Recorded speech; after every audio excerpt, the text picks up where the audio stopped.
আসসালামু আলাইকুম। আশা করি সকলেই ভালো আছেন। ঢাকা উত্তর সিটি কর্পোরেশনের নিয়োগ সার্কুলার প্রকাশ করা হয়েছে। একেবারে নতুন একটি নিয়োগ সার্কুলার। যেখানে কিন্তু বাংলাদেশের যেকোনো জেলার যেকোনো প্রার্থী আবেদন করতে পারবেন। আজকের এই ভিডিওটি নিয়ে আলোচনা করা হবে। এখানে কিন্তু পদের নাম, পদসংখ্যা, বেতন স্কেল, শিক্ষাগত যোগ্যতা রয়েছে। আপনার শিক্ষাগত যোগ্যতা অনুযায়ী আপনি কোন পদে আবেদন করবেন সেই ডিসাইড কিন্তু আপনি এই ভিডিওর মাধ্যমেই জেনে নিতে পারবেন। তো সম্পূর্ণ ভিডিওটা একদম শেষ পর্যন্ত দেখার জন্য অনুরোধ করা হইল। এখানে বলা হয়েছে স্থানীয় সরকার বিভাগের আওতাধীন স্মারকের প্রেক্ষিতে বলা হয়েছে যে ঢাকা সিটি কর্পোরেশনের কর্মচারী চাকরি বিধিমালা 2019 অনুসারে সাংগঠনিক কাঠামোভুক্ত নিম্ন বর্ণিত শূন্য পদে 2015 সালে জাতীয় বেতন স্কেল সরাসরি নিয়োগের জন্য নিম্ন বর্ণিত পদের জন্য বর্ণিত শিক্ষাগত যোগ্যতা, বয়স ও শর্তাবলী অনুযায়ী বাংলাদেশের প্রকৃত নাগরিকদের নিকট হতে অনলাইনে আবেদনের জন্য আহ্বান করা যাচ্ছে। অর্থাৎ এটি কিন্তু সরকারি স্থায়ী রাজস্ব খাতভুক্ত একটি নিয়োগ সার্কুলার, যেখানে বলা হয়েছে যে বাংলাদেশের প্রকৃত নাগরিক মানে বাংলাদেশের যে কোনো জেলার যে কোনো প্রার্থী যে কেউ চাইলে আবেদন করতে পারবেন। শুধুমাত্র ঢাকা জেলা না, বাংলাদেশের সকল জেলার প্রার্থীরা আবেদন করতে পারবেন।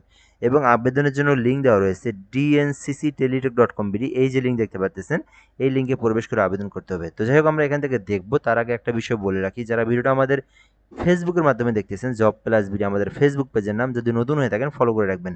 আর আমাদের ইউটিউব চ্যানেলে যদি আপনি নতুন হয়ে থাকেন, এম আর রাইহান হাসান এই চ্যানেল, অবশ্যই আপনি এই চ্যানেলটিতে সাবস্ক্রাইব করে রাখবেন। তাহলে বাংলাদেশের সকল নিয়োগ সার্কুলার আপনি আমাদের মাধ্যমে জেনে নিতে পারবেন। প্রথম পদের নাম স্বাস্থ্য পরিদর্শক নিয়োগ দেওয়া হবে। এখানে কিন্তু 8টি পদ রয়েছে। 11 গ্রেডে নিয়োগ দেওয়া হবে। স্বাস্থ্য পরিদর্শক পদে আবেদন করতে চাইলে শিক্ষাগত যোগ্যতার প্রয়োজন।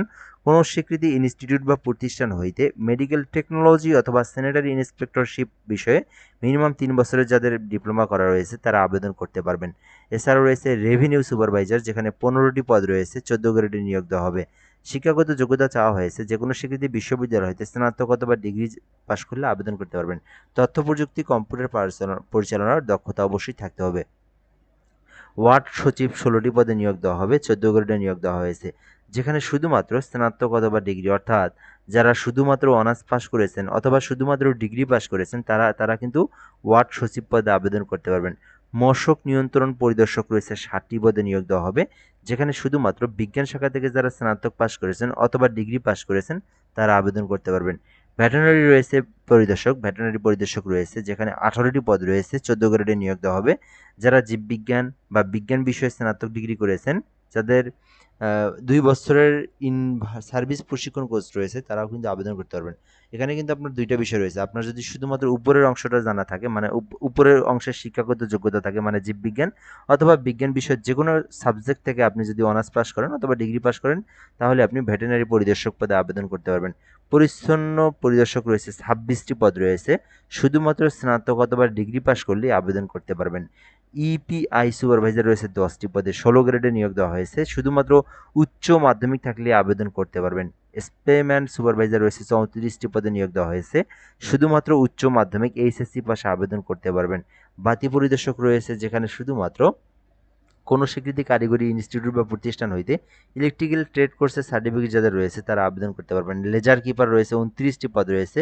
বাণিজ্য বিভাগ থেকে যারা এইচএসসি পাস করেছেন তারা লেজার কিপারে আবেদন করতে পারবেন। তো এই নিয়োগ সার্কুলারে আপনার যে শিক্ষাগত যোগ্যতা রয়েছে এখানে, সেই শিক্ষাগত যোগ্যতা অনুযায়ী আপনি যে পদে ইচ্ছা সেই পদে অ্যাপ্লিকেশন করতে পারবেন। অ্যাপ্লিকেশন করতে বয়স থাকতে হবে 18 হতে 32 বছর পর্যন্ত, তাহলে আবেদনটি করা যাবে। এর পরবর্তী বিষয়গুলো হচ্ছে আবেদনের প্রসেস। আবেদন করতে অবশ্যই dnccteletalk.com.bd এই লিঙ্কে প্রবেশ করে আপনাকে আবেদনটা সম্পূর্ণ করতে হবে। এই লিঙ্কে প্রবেশ করলে আপনার সামনে একটা ফর্ম চলে আসবে। ফর্মের মধ্যে সকল তথ্য পূরণ করে আবেদনটি সম্পূর্ণ করবেন। আর কেউ যদি নিজেরা আবেদন করতে না পারেন, আমাদের মাধ্যমে আবেদন করে নিতে চান, সেক্ষেত্রে হোয়াটসঅ্যাপ নাম্বারটা দিয়ে দিচ্ছি 01775830312। এই নাম্বারে হোয়াটসঅ্যাপ এসএমএস করবেন। দেন ঘরে বসে একদম নির্ভুল উপায়ে বাংলাদেশের যে কোনো সরকারি চাকরির আবেদন আপনি করে নিতে পারবেন। সো এর পরবর্তী বিষয় হচ্ছে লিঙ্কে প্রবেশ করার পর আবেদন করবেন, এবং আবেদনটা করার কিন্তু সময়সীমা রয়েছে 17 তারিখ পর্যন্ত। খুবই গুরুত্বপূর্ণ বিষয়। আর অল্প কিছুদিন সময় রয়েছে। 17 তারিখের পরে কিন্তু আবেদন করা যাবে না, অবশ্যই এর আগে আবেদন করবেন। আবেদন করার পরে যে পদে আবেদন করবেন সেই সমতুল্য টাকা রিচার্জ করবেন, এবং রিচার্জ করার পরে ফি জমা দিবেন। ফি জমা দেওয়ার প্রসেসটা দেখাই রয়েছে এখানে। DNCC user ID 163 pin number দিয়ে 163 নাম্বার সেন্ড করলে পেমেন্ট আপনার হয়ে যাবে। তো এই ছিল মূলত আজকের ভিডিও। এই নিয়োগ সার্কুলার নিয়ে যদি আরও কোনো কিছু আপনার জানার থেকে থাকে কমেন্টে বলতে পারেন, রিপ্লাই দিয়ে জানিয়ে দেওয়া হবে ইনশাল্লাহ। ভালো থাকবেন। আসসালামু আলাইকুম।